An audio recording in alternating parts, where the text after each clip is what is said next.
Sir ಸುಮಾರು 4,000. ಎಲ್ಲರಿಗೂ ನಮಸ್ಕಾರ. ನನ್ನ ಹೆಸರು ಮಂಜುಳಾ ಅಂತ, ಚಿಕ್ಕಬಳ್ಳಾಪುರ ಟ್ರಾಫಿಕ್ ಸಬ್ ಇನ್ಸ್ಪೆಕ್ಟ್ರು. ಚಿಕ್ಕಬಳ್ಳಾಪುರದಲ್ಲಿ ಈಶಾ ಆಗಿರೋದ್ರಿಂದ ವೆಹಿಕಲ್ಸು ಜಾಸ್ತಿ ಇದೆ.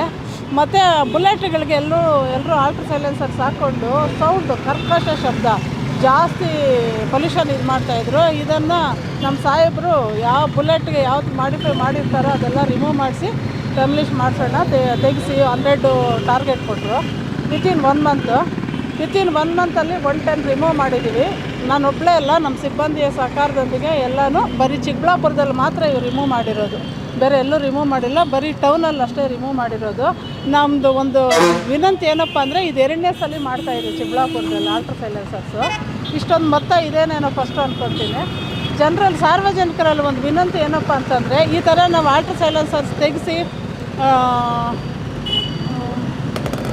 ಡೆಮಲಿಷ್ ಮಾಡ್ತಿರೋದು, ಇನ್ನು ಮುಂದೆ ಆದರೂ ಅವರು ಬುಲೆಟ್ಗಳಿಗೆ ಕಂಪ್ನಿಯಿಂದ ಏನು ಕೊಟ್ಟಿರ್ತಾರೆ ಅದೇ ಹಾಕ್ಕೊಂಡು ಕರ್ಕಶ ಶಬ್ದ ಮಾಡ್ದಿರ ಏಜ್ ಆಗಿರೋರ್ಗೂ ಸಣ್ಣ ಮಕ್ಕಳಿಗೂ ಸೌಂಡಿಂದ ಇರಿಟೇಷನ್ ಆಗುತ್ತೆ. ಮತ್ತು ಹೋಗ್ತಾ ಇದ್ದರೆ ಕೇಳೋದಕ್ಕೂ ಕಿವಿಗೂ ತುಂಬ ತೊಂದರೆ ಆಗ್ತಾ ಇರೋದ್ರಿಂದ ಇನ್ನು ಮುಂದೆ ಆದರೂ ಸಾರ್ವಜನಿಕರು ಇದನ್ನು ನೋಡಿಬಿಟ್ಟು ಆಲ್ಟ್ರ್ ಸೈಲೆನ್ಸರ್ಸು ಮಾಡಿಫೈ ಮಾಡೋದು ಕಡಿಮೆ ಮಾಡಬೇಕು ಅಂತ ಹೇಳ್ಬಿಟ್ಟು ಅವರಲ್ಲಿ ವಿನಂತಿಸ್ಕೊಳ್ಳುತ್ತೇವೆ. ಒಂದೊಂದು ಸೈಲೆನ್ಸರ್ ಎಷ್ಟು ಮೂಡುತ್ತೆ? ಕಾರ್ದು ಬೇರೆ ಇತ್ತು, ಕಾರ್ದೆಲ್ಲ ಜಾಸ್ತಿ ಆಗುತ್ತೆ. ಎಷ್ಟಾಗ್ಬೋದು? 10,000 ರಿಂದ 15,000 ಕಾರ್ದು. ಬುಲೆಟ್ಗಳು 4ರಿಂದ ಮೇಲೆ 4,000, 6, 7, 8, 9, 10, 15 ಇದೆ.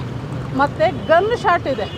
ಆ ಗನ್ ಶಾಟನ್ನು ಆಗದೇ ಇದ್ದರೆ ಒಳ್ಳೆಯದು. ಯಾಕಂದರೆ ನೈಟ್ ಹೊತ್ತು ಸಡನ್ನಾಗಿ ಗನ್ ಶಾಟ್ ಕೊಟ್ಟಾಗ ಏನಾಯಿತು ಅಂತ ಜನ ಗಾಡಿಗಳಲ್ಲಿ ಹೋಗೋರು ಹಿಂತಿರುಗಿ ನೋಡಿದಾಗ ಆಕ್ಸಿಡೆಂಟ್ಗಳಾಗುವ ಚಾನ್ಸಸ್ ಜಾಸ್ತಿ ಇರೋದ್ರಿಂದ ಜನರು ಇವನ್ನೆಲ್ಲ ಅವಾಯ್ಡ್ ಮಾಡಿದ್ರೆ ಒಳ್ಳೆಯದು. ಚಿಕ್ಕಬಳ್ಳಾಪುರದವರೇನ ಮತ್ತು ಬೇರೆ ಕಡೆ? ಇಲ್ಲ, ಇದೆಲ್ಲ ಚಿಕ್ಕಬಳ್ಳಾಪುರದ್ದೇ, ಬೇರೆಯವ್ರು ನಾವು ಮುಟ್ಟಿಲ್ಲ. ಬರೀ ಚಿಕ್ಕಬಳ್ಳಾಪುರವರೇ ನಮ್ಗೆ, ಯಾಕಂದರೆ ಚಿಕ್ಕಬಳ್ಳಾಪುರವರೇ ಇಂಪಾರ್ಟೆಂಟು, ಅವ್ರ ಜೀವನೇ ನಮ್ಗೆ ಇಂಪಾರ್ಟೆಂಟು. ಮತ್ತು ಆಕ್ಸಿಡೆಂಟ್ ತಡೆಯೋ ಸಲುವಾಗಿ ನಾವು ಇದನ್ನು ಮಾಡಿದ್ದೀವಿ.